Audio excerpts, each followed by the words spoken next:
শিক্ষার্থীরা তোমরা সবাই কেমন আছো? আশা করি ভালো আছো এবং স্বাস্থ্যবিধি মেনে তোমরা সুস্থ রয়েছো। আমি আজকে তোমাদের গণিত বিষয়ে দ্বিতীয় শ্রেণীর পাঠদান করব। তো আজকে তোমাদের গণিত বইয়ের অধ্যায় 11 নিজে করি, অর্থাৎ দেখো তোমাদের গণিত বইয়ের 93 পৃষ্ঠা থেকে যোগ বিয়োগ এবং বিভাগ এগুলো আমি তোমাদের আজকে দেখাবো।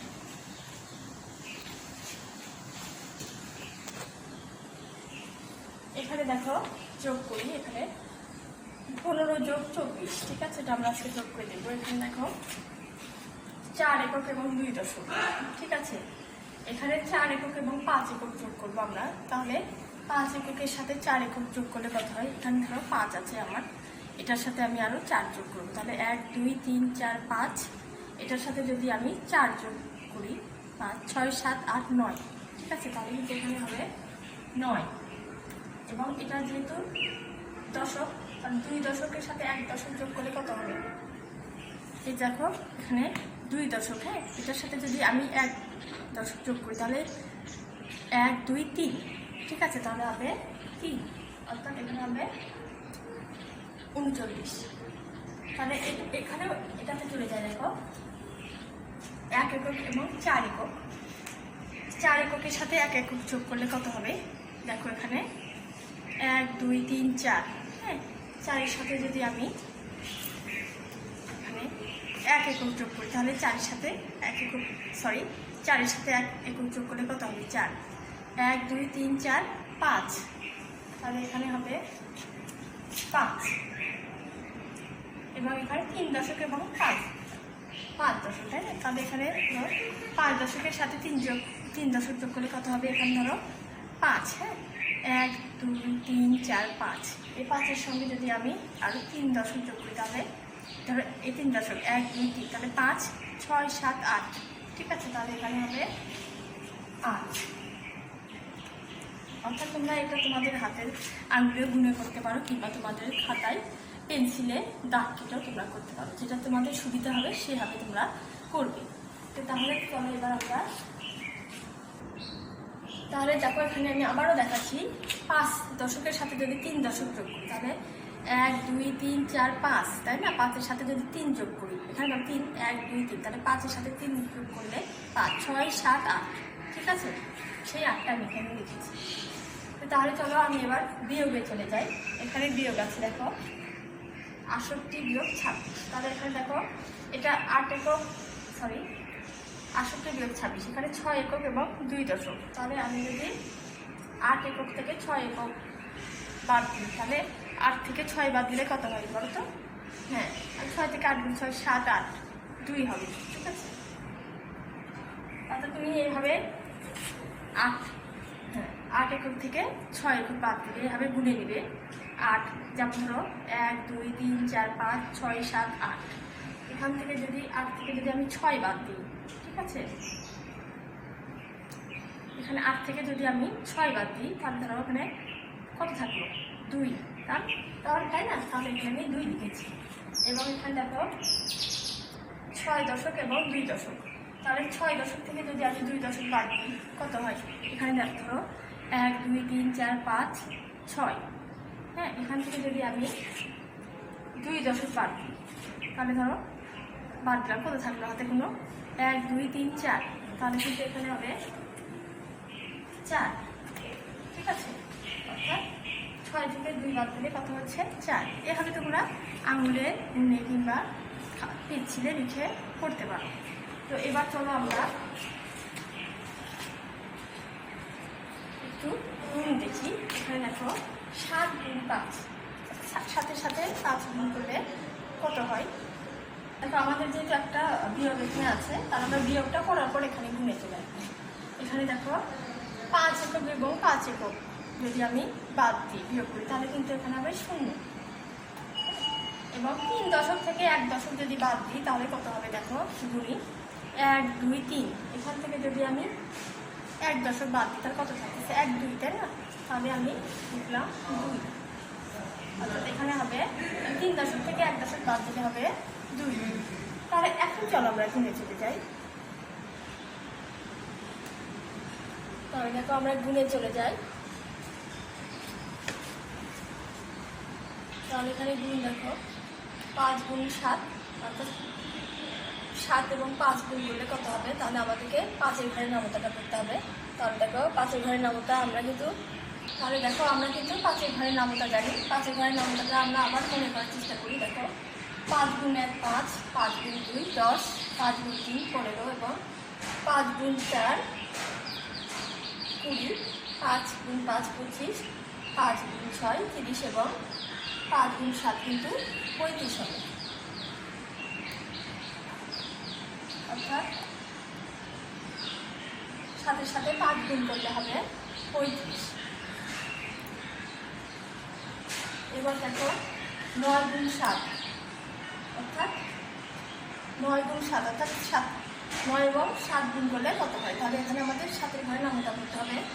তাহলে আমাদের যেহেতু নামতা আমাদের কিন্তু জানা আছে, তাই না? তোমরা কিন্তু নামতা জানো, এর আগে আমরা পূর্বের ক্লাসে আলোচনা করেছি। তাহলে 7-এর ঘরের নামতাটা একটু মনে করার চেষ্টা করি। দেখো 7 গুণ 1 7, 7 গুণ 2 14,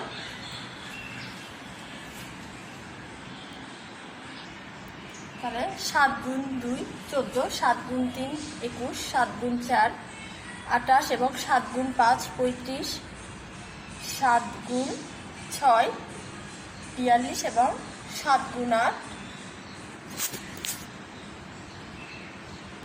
তাহলে আমরা 7-এর ঘরের নামতাটা আরেকবার বোঝার চেষ্টা করি। 7 গুণ 1 7, 7 গুণ 2 14, 7 গুণ 3 21, 7 গুণ 4 28, 7 গুণ 5 35, 7 গুণ 6 42, 7 গুণ 7 49 এবং 7 গুণ 8 56 এবং 7 গুণ 9 কিন্তু 63। অর্থাৎ 9কে 7 দিয়ে গুণ করলে হবে 7 নং 63, অর্থাৎ 7 গুণ 9 সমান 63। এবার দেখো আমরা ভাগে চলে যাব। আমরা এর আগে ভাগ করেছি, ভাগ কীভাবে করতে হয় তোমরা জানো। তাহলে আমরা 15কে 5 দিয়ে ভাগ করতে যাব। তবে এক্ষেত্রে কিন্তু আমাদের 5-এর ঘরের নামতাটা করতে হবে। তাহলে আমরা 5-এর ঘরের নামতাটা মনে করার চেষ্টা করি। দেখো 5 গুণ 1 5, 5 গুণ 2 10 এবং 5 গুণ 3 কিন্তু 15। তাহলে 5কে 3 দিয়ে গুণ করলে কিন্তু 15 হয়। তাহলে 15কে 5 দিয়ে ভাগ করলে হবে 3 5 15, অর্থাৎ ভাগফল হবে 3।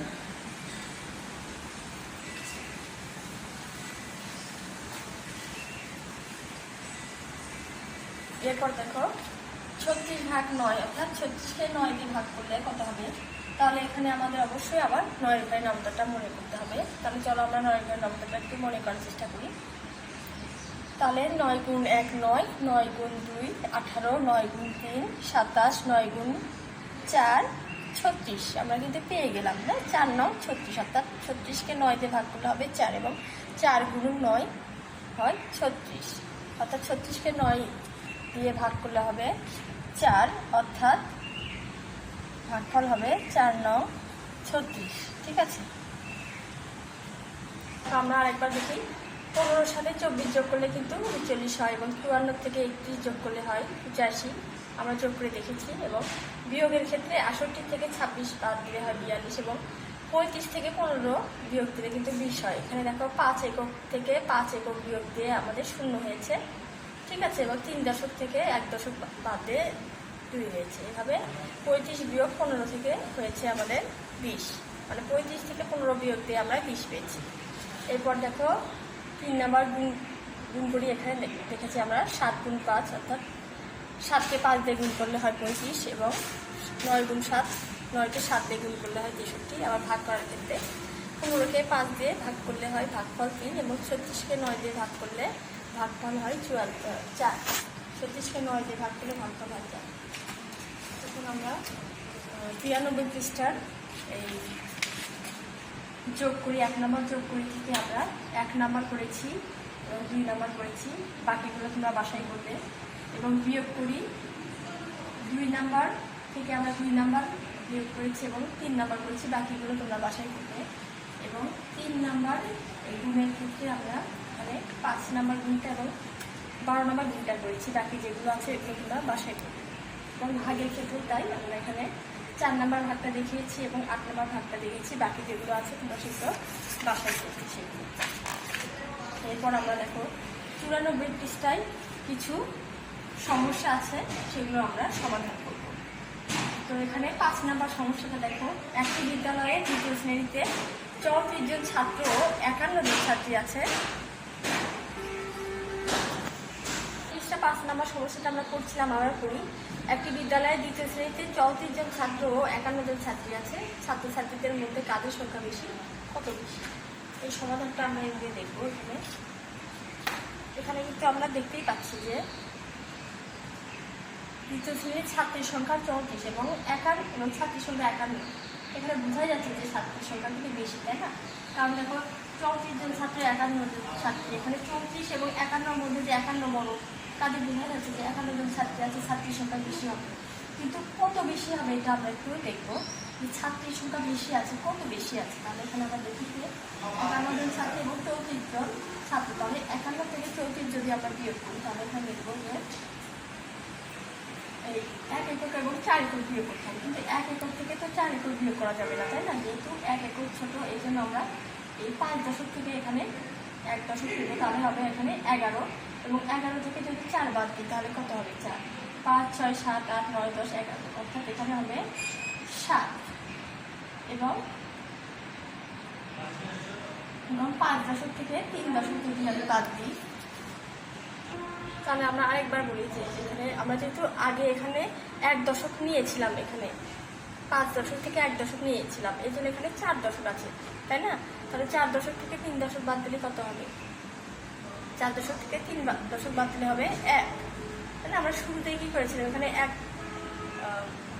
একক ছোট ছিল, এই জন্য আমরা 5 দশক থেকে 1 দশক নিয়েছিলাম, সেখানে 11 হয়েছিল। এখন 11 থেকে 4 বাদ দিয়ে আমাদের 7 হয়েছিল। এখন আমি যেহেতু এখান থেকে আমরা 5 দশক থেকে নিয়েছিলাম, 1 দশক নিয়েছিলাম, এই জন্য কিন্তু এখানে 4 দশক আছে। এই 4 দশক থেকে এখন 3 দশক বাদ দিলে হবে 1, তাহলে হলো 17 জন। অর্থাৎ 51 থেকে 34 বাদ দিলে হবে 17 জন। তাহলে এখানে যেহেতু আছে যে ছাত্রছাত্রীদের মধ্যে কাদের সংখ্যা বেশি, কত বেশি, এখানে ছাত্রীর সংখ্যা বেশি আছে। আমরা দেখেছি, শুরুতেই বুঝতে পেরেছি যে 51 জন ছাত্রী বেশি আছে, কিন্তু কত বেশি আছে আমরা 51 থেকে 34 বাদ দিয়ে দেখলাম, বিয়োগ করে দেখলাম 17 জন বেশি আছে, অর্থাৎ ছাত্রী 17 জন বেশি আছে। এরপর দেখো তোমাদের বইয়ের 94 পৃষ্ঠার 6 নম্বর সমস্যা। রহিমের 56টি চকলেট আছে, যদি সে একদিনে 8টি চকলেট খায় তবে কত দিনে সেই চকলেটগুলো শেষ করবে? আমি এখানে দেখো, রহিমের 56টি চকলেট আছে, যদি সে একদিনে 8টি চকলেট খায় তবে কত দিনে সে চকলেটগুলো শেষ করতে হবে? মানে এখানে দেখো রহিমের চকলেট কিন্তু আছে 56টি, তাই না? এবং রহিম একদিনে 8টি চকলেট খায়, তবে কত দিনে সে চকলেটগুলো শেষ করবে? তাহলে রহিম, আমি ভুল, এখানে একটু আরেকবার করি। রহিমের 56টি চকলেট আছে, যদি সে একদিনে 8টি চকলেট খায় তবে কত দিনে সে চকলেটগুলো শেষ করবে? তাহলে দেখো রহিম 8টি চকলেট খায় কিন্তু একদিনে, তাহলে এই 56টি চকলেট, রহিম 56টি চকলেট খাবে কত দিনে? তাহলে আমাদের অবশ্যই 56কে 8 দিয়ে ভাগ করতে হবে, তাহলে আমরা পাবো। তাহলে আমাদের এক্ষেত্রে আবারও কিন্তু 8-এর ঘরের নামতাটা মনে করতে হবে। তাহলে চলো আমরা একটু 8-এর ঘরের নামতাটা করি। তোমরা কিন্তু ইতিপূর্বে নামতাগুলো সম্পর্কে জেনেছো, আমার সম্পর্কে কিন্তু 13 ঘরের নামতা পর্যন্ত করেছি। তো আমরা একটু নামতাটা মনে করার চেষ্টা করি। তোমাদের ভাগ এগুলো করার ক্ষেত্রে কিন্তু তোমাদের নামতাটা ভালো করে মনে রাখতে হবে। তাহলে 8-এর ঘরের নামতাটা আমরা এভাবে মনে করি যে 8 গুণ 1 8, 8 গুণ 2 16, 8 গুণ 3 24, 8 গুণ 4 32, 8 গুণ 5 40, 8 গুণ 6 48 এবং 8 গুণ 7 56। তাহলে আমরা যদি 7 গুণ 8 অর্থাৎ 7-এর সাথে 8 গুণ করি তাহলে 56 হলো। 56 থেকে 8 বাদ দিই তাহলে হবে, তাহলে আমরা 27-এ 56, 7 গুণ 8 27-এ 56, তাহলে এখানে 56কে 8 দিয়ে ভাগ করলে হবে 7, অর্থাৎ এখানে হবে 7 দিন। আমরা 8-এর ঘরের নামতা পড়ে কিন্তু দেখলাম যে 7 আসছে 56, তাহলে 56কে 8 দিয়ে ভাগ করলে হবে 7 দিন। হ্যাঁ, হবে 7 দিন, অর্থাৎ সে কত দিনে চকলেটগুলো শেষ করবে? এখানে হবে 7 দিনে। তাহলে রহিম কিন্তু 7 দিনে চকলেটগুলো শেষ করবে। এরপর তোমাদের আছে 7 নম্বর সুমন 48 টাকা একটি বই ও 36 টাকা রঙিন কলম কিনল, সে কত টাকা খরচ করল? এখানে আছে সুমন 48 টাকার একটি বই ও 36 টাকার রঙিন কলম কিনল, সে কত টাকা খরচ করল? এখানে কিন্তু সে 48 টাকার বই এবং রঙিন কলম কিনল 36 টাকা। আমরা দেখবো সে কত মোট খরচ করলো, এটা কিন্তু আমরা যোগ করে দেখব। তাহলে দেখো সুমন একটি বই কিনলো 48 টাকায়, তাহলে সে সুমন রঙিন কলম কিনলো 36 টাকা। এটা আমরা তাহলে যোগ করে দেখি যে সে মোট কত খরচ করলো। তাহলে 8 এককের সাথে 6 একক যোগ করি, 8, 9, 10, 11, 12, 13, 14। তাহলে এখানে হবে 14 4। আমাদের কিন্তু হাতে 1 রয়ে গেল। হ্যাঁ, আমরা এখন এই 4 দশক এবং 3 দশক যোগ করবো, 4, 5, 6, 7 হলো, কিন্তু আমাদের হাতে 1 ছিল। তাহলে হবে 7-এর সাথে 1 যোগ করলে হবে 8। তাহলে আবার এখানে হবে 8। তাহলে সুমন মোট খরচ করলো কিন্তু 84 টাকা। তাহলে সে মোট খরচ করলো কত? 84 টাকা। অর্থাৎ সে একটি বই কিনলো 48 টাকা, রঙিন কলম কিনলো 36 টাকা, এটা যোগ করে সে মোট খরচ করলো 84 টাকা। অর্থাৎ 84 টাকা, সে মোট খরচ করলো 84 টাকা। 94 পৃষ্ঠা 8 নম্বর সমস্যাটা এরকম। ছবিতে একটি বই পড়ছে, যদি সে একদিনে 6 পৃষ্ঠা পড়ে তবে সে এক সপ্তাহে কত পৃষ্ঠা পড়বে? তাহলে এখানে আছে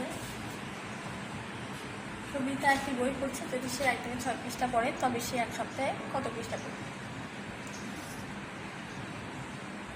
একদিনে সে 6 পৃষ্ঠা পড়ে, তাহলে সে এক সপ্তাহে কত পৃষ্ঠা পড়বে? তাহলে আমাদের আগে জানতে হবে এক সপ্তাহ মানে কত দিন। আমরা কিন্তু জানি যে এক সপ্তাহ মানে 7 দিন, তাই না? 7 দিনে এক সপ্তাহ। তাহলে সবিতা একদিনে পড়ে 6 পৃষ্ঠা, তাহলে এক সপ্তাহ মানে যেহেতু 7 দিন, তাহলে সবিতা 7 দিনে পড়বে 6 গুণ 7। তাহলে কত হবে? 6কে 7 দিয়ে গুণ করলে কত হবে সেটা আমরা দেখি। তাহলে আমরা অবশ্যই আবার 7-এর ঘরে নামতাটা মনে করব।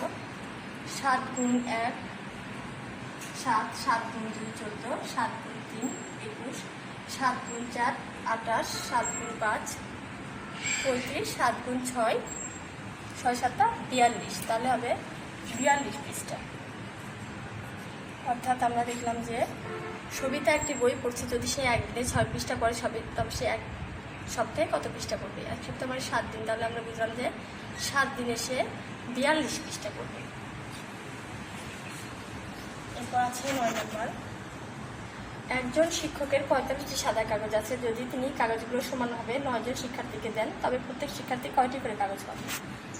এখানে তাহলে আমরা দেখি একজন শিক্ষকের 45টি সাদা কাগজ আছে, যদি তিনি কাগজগুলো সমানভাবে 9 জন শিক্ষার্থীকে দেন তবে প্রত্যেক শিক্ষার্থী কয়টি করে কাগজ পাবে, তাই না? একজন শিক্ষকের কিন্তু 45টি সাদা কাগজ আছে এবং তিনি কিন্তু সমানভাবে 9 জন শিক্ষার্থীকে এই 45টি কাগজ 9 জন শিক্ষার্থীর মাঝে কিন্তু সমানভাবে ভাগ করে দিয়েছেন। তো আমরা এবার দেখব প্রত্যেক শিক্ষার্থী একজন শিক্ষার্থী কয়টি করে কাগজ পাবে। তাহলে আমরা এখানে দেখি 9 জন শিক্ষার্থী কাগজ পাবে 45, তাহলে একজন শিক্ষার্থী কাগজ পাবে কত? তাহলে আমি 45কে 9 দিয়ে ভাগ করব। তাহলে 45কে 9 দিয়ে ভাগ করলে কত হবে? আমরা 9-এর ঘরে নামতাটা আবার একটু মনে করার চেষ্টা করি। 9 গুণ 1 9, 9 গুণ 2 9 গুণ 18, 9 গুণ 3 3 নং 27, 9 গুণ 4 4 নং 36 এবং 9 গুণ 5 5 নং 45। তাহলে আমরা 45কে 9 দিয়ে ভাগ করলে হবে 5, কারণ আমরা দেখলাম 5 গুণ 9 45, 9 এখানে আমাদের মাধ্যমে দেখলাম যে 5 নং 45। তাহলে 45কে 9 দিয়ে ভাগ করলে হবে 5, অর্থাৎ 5টি।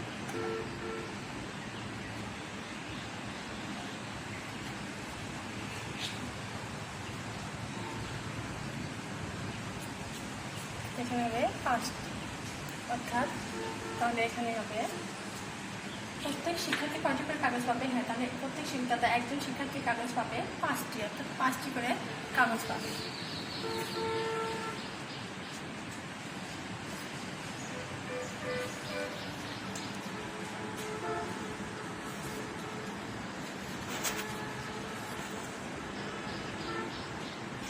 তাহলে শিক্ষার্থীরা দেখো, আমরা এতক্ষণ মানে অধ্যায় 11 থেকে নিজে করি, এখান থেকে কিছু যোগ করলাম, কিছু বিয়োগ করলাম, কিছু গুণ করলাম এবং ভাগ করলাম 93 পৃষ্ঠা থেকে, এবং বাকি যেগুলো করা হয়নি এগুলো তোমরা বাসায় পড়বে এবং আমাকে দেখাবে।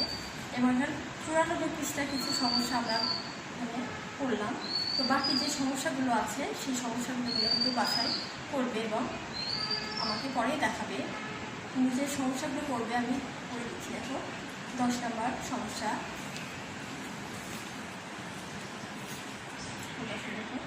একটি ঝুড়িতে 10টি আম আছে, যদি 6টি ঝুড়ি থাকে তবে মোট কতগুলো আম হবে? এইভাবে তুমি 10 নম্বর, 11 নম্বর, 12 নম্বর, 13 নম্বর এবং 14 নম্বর তোমরা এগুলো সমস্যাগুলো বাসায় করবে এবং আমাকে এগুলো করে দেখাবে।